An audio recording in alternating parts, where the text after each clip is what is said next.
Mesdames, Messieurs, bonjour, bienvenue sur cette troisième édition du WhatsUp ESCA, l'émission qui vous est dédiée, vous lycéens, futurs étudiants de l'ESCA, mais aussi vous parents. Comment on se sent quand on intègre l'ESCA et d'ailleurs comment on se sent tout au cours des études. Eh bien, je crois que la réponse tient déjà dans l'intitulé même de ce plateau, Bienvenue chez nous, chez vous. Puisque lorsque les étudiants intègrent l'ESCA, eh bien, quel que soit le programme, quel que soit le campus, ils se sentent véritablement chez eux. Comment choisir et quelles sont les particularités des différents campus? Alors, avant de voir leurs particularités, je vous propose de nous orienter, de nous pencher sur ce qu'ils ont en commun.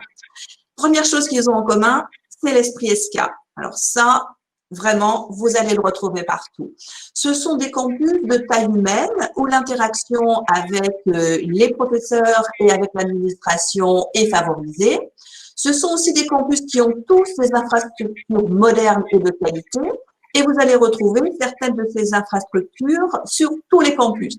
Pour les personnes qui seront sûrement amenées à travailler pendant leurs études pour payer que ce soit l'école ou le loyer, ça fait 2 ans moi que je travaille en parallèle de mes études.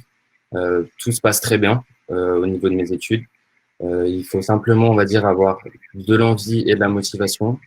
Et même si vous n'êtes pas forcément autonome, je parle surtout aux futurs escaliens qui nous rejoindront, vous le deviendrez. Au niveau des expériences qui m'ont le plus marqué, je dirais tout d'abord mon expérience internationale, bien sûr, puisque je suis partie à Shanghai, mais aussi mon expérience dans la vie associative à l'ESCA, étant donné que j'ai participé à 2 associations tout au long de mes études. Certains étudiants peuvent avoir de petites difficultés dans certaines matières enseignées à l'ESCA. Donc là, vous allez avoir aussi la possibilité d'accéder à notre service de soutien académique. Dans le soutien académique, ne sont pas des professeurs qui vont vous aider, mais des étudiants moniteurs comme Mélanie, qui travaillent spécifiquement à côté des étudiants pour les amener au-delà de ces difficultés et entrer dans un schéma de performance académique, mais aussi toujours avec une énorme bienveillance à l'égard de chacun. Notre objectif, c'est bien évidemment de révéler vos talents pour vous accompagner vers votre premier emploi en vous proposant une démarche d'orientation qui soit pédagogique et progressive, donc tout au long de votre cursus, pour vous former à l'orientation, mais également à la construction de votre projet personnel et professionnel. Démarche déployée à l'identique sur chaque campus afin de vous faire vivre à tous la même expérience, quelle que soit la formation choisie. Le monitorat au CAP, pour moi, c'est réellement une opportunité novatrice et unique de cette école. Ça a d'ailleurs motivé ma décision de choisir l'ESCA.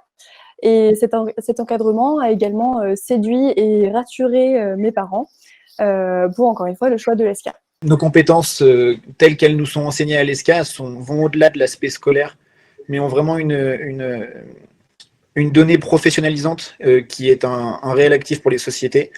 Et l'alternance en est un peu la conclusion parfaite, puisque c'est une opportunité déjà de réaliser une mission professionnalisante au sein d'une entreprise de votre choix. Ça va vraiment dépendre de l'alternance pour laquelle vous optez, qu'elle soit en finance, qu'elle soit en marketing. Pour vous, chers futurs étudiants, ça va commencer par les journées d'accueil. Dès le 24 août pour le programme Grande École et puis le 1er septembre pour le programme Bachelor. Concernant le sport, aujourd'hui, on va accompagner dans le service de la vie étudiante et à l'aide et avec le concours du BDS, donc le Bureau des sports, la pratique sportive dans les équipes universitaires de l'ESCA. C'est-à-dire que vous allez pouvoir, en plus de continuer vos pratiques dans vos clubs, vous allez pouvoir intégrer les équipes de foot, de volley, de rugby et même participer à des compétitions de sport individuel aux couleurs de l'ESCA. Donc, c'est des compétitions universitaires qui sont vraiment en parallèle du sport fédéral que vous pratiquez sans doute déjà. C'est un peu la continuité de l'UNSS pour ceux qui sont dans des écoles publiques aujourd'hui. Je vais aborder avec vous le sujet de l'engagement et de la vie associative parce qu'en fait, à l'ESCA, la vie associative représente une partie importante de l'expérience d'étudiants.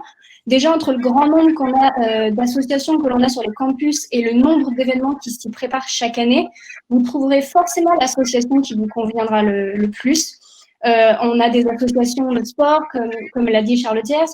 On a des associations de musique, des associations sociales, environnementales et d'événements, du coup, avec le bureau des élèves notamment. Alors toi, tu es vice-présidente du BDE de l'ESCA Lyon. Rejoindre un BDE, c'est une sacrée expérience. Oui, c'est quand même un sacré engagement puisqu'il y a quand même pas mal de responsabilités autour. C'est vrai que ça permet en fait en quelque sorte l'épanouissement de soi parce que du coup on découvre de nouvelles facettes de nos capacités comme l'organisation ou la prise d'initiative lorsqu'il faut aller interagir avec des professionnels pour par exemple les événements,